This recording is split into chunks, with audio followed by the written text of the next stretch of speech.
and it's really a dark day. It is one of the hardest days I can imagine in my whole life. They talk about it in Israel as a 9/11 moment. We're talking about these terrorist attacks, and that's what it is. It's terrorism, right? How is the local Jewish community, how are you all processing what happened?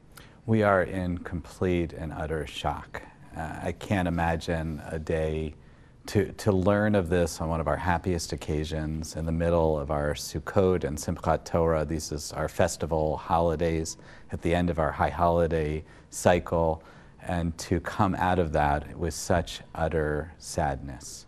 There are approximately 10,000 people in Western New York who practice the Jewish faith. How often do you, and those you know, how often do you go to Israel, and have you talked to people there who are from here or trying to get back?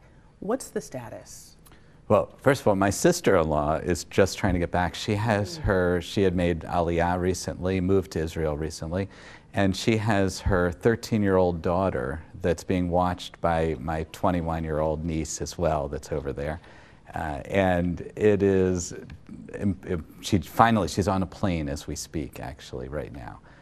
But we go regularly to Israel. I was just there with a group of civic leaders in February through Buffalo Jewish Federation.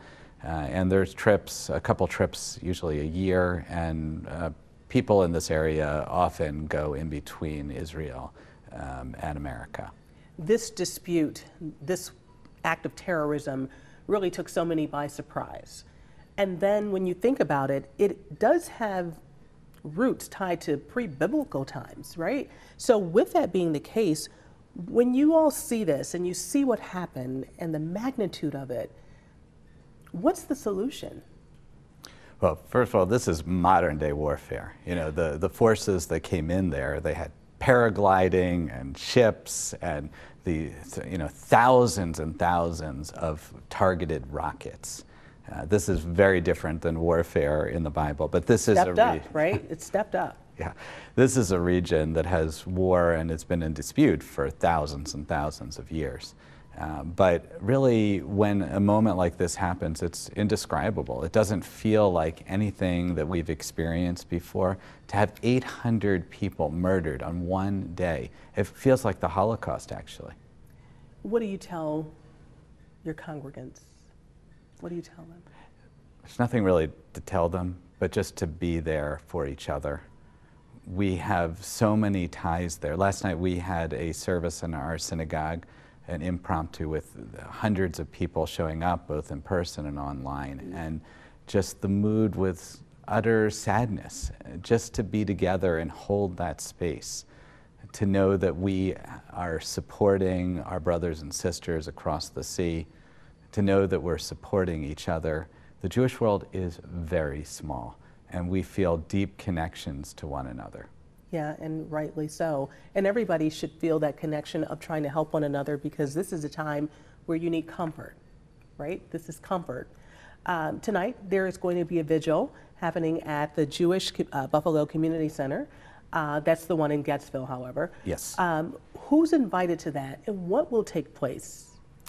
Well, I don't know the full details, but everyone is invited. That's a show of solidarity, and I'm sure we're going to have some prayers, opportunities to speak, and really an opportunity just to be together. I think that's the most important thing. What is it that the people want to hear?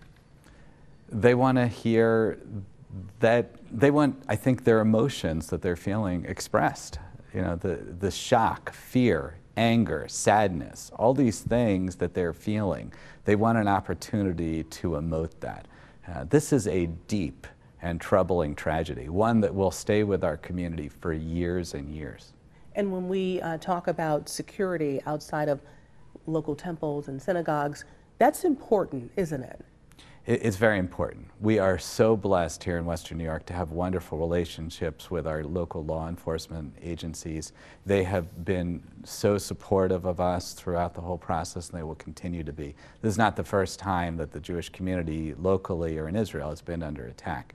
This is something, unfortunately, we have to deal with all the time. We certainly will have heightened security and a heightened sense, but we monitor this all the time. And that's one of the concerns that we carry forward from this day. And before we wrap up, I would like for you to address the people of Western New York or whoever is watching this, even online.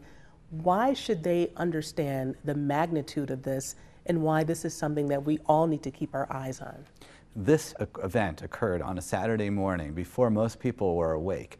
These terrorists stormed into people's houses, took people from a party that was going on down south. These are elderly, these are babies. I listened to a mother that described her babies being taken away, a 2.5-year-old, 4-year-old being taken away, abducted in front of her eyes. This is horrors that are just unimaginable, and the cruelty. You have to think, this is not a military affair. This is terrorism.